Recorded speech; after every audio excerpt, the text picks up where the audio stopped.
DARPA's glide breaker, a hypersonic missile killer. The rest of us call it as stopping warheads coming down on our heads at 20 times the speed of sound. DARPA, the Pentagon's pet research agency, wants an interceptor that can stop weapons that are hypersonic, travel faster than Mach 5.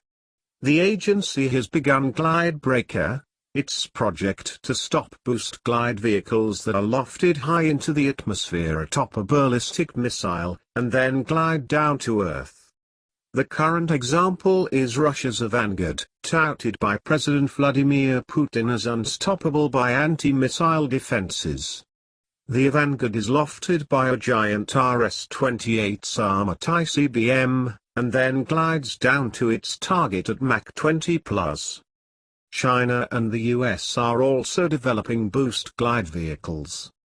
DARPA to develop and demonstrate a technology that is critical for enabling an advanced interceptor capable of engaging maneuvering hypersonic threats in the upper atmosphere.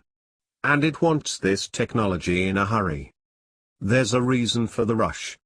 Hypersonic weapons may be able to penetrate US missile defenses or streak past the defenses of US aircraft carriers.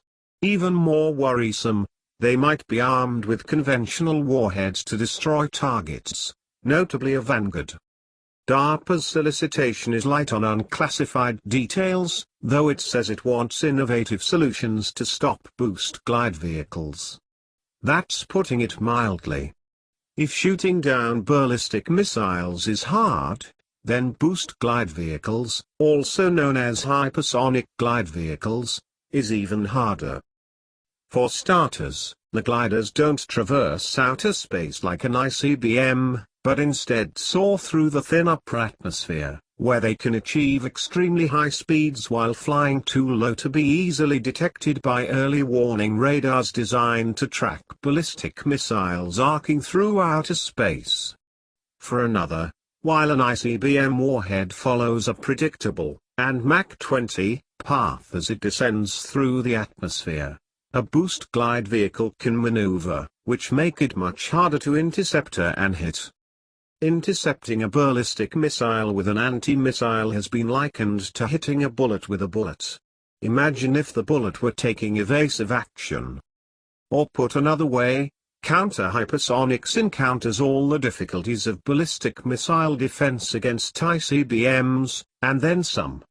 The most obvious challenge is the maneuverability of hypersonic glide vehicles, which makes it very difficult to maintain track on the vehicle and plan an intercept course. Using our current capabilities, George Nakesy, an engineer at the RAND Corporation.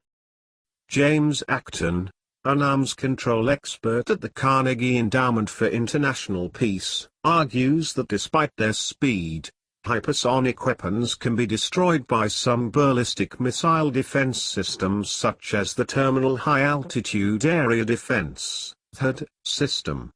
The problem is that THAAD is a point defense weapon designed to protect a small area. Covering the entire United States with THAAD-like defenses would be more expensive. So, given current technology, a leak-proof shield that can reliably stop a massed salvo of hypersonic glide vehicles seems doomed to failure. But maybe the value of counter-hypersonics isn't shooting down these lethal gliders? DARPA may have captured the real value of counter-hypersonic defenses in a notice for July 2018 Proposers' Day. Anti-hypersonic defense is successful not by necessarily destroying every incoming boost glide vehicle, but by making a potential adversary uncertain of which hypersonic vehicles will get through. It's the equivalent of body armor that will stop only 50% of bullets fired at it, but the attacker can't be sure of whether a particular bullet aimed at a vital spot will hit its target.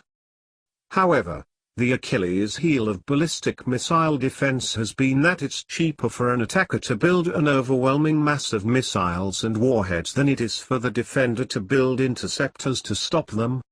It remains to be seen whether the economics of hypersonic missile defense will be the same. Glide Breaker should be tested in 2020.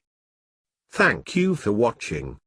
Please like, share, comment, and subscribe.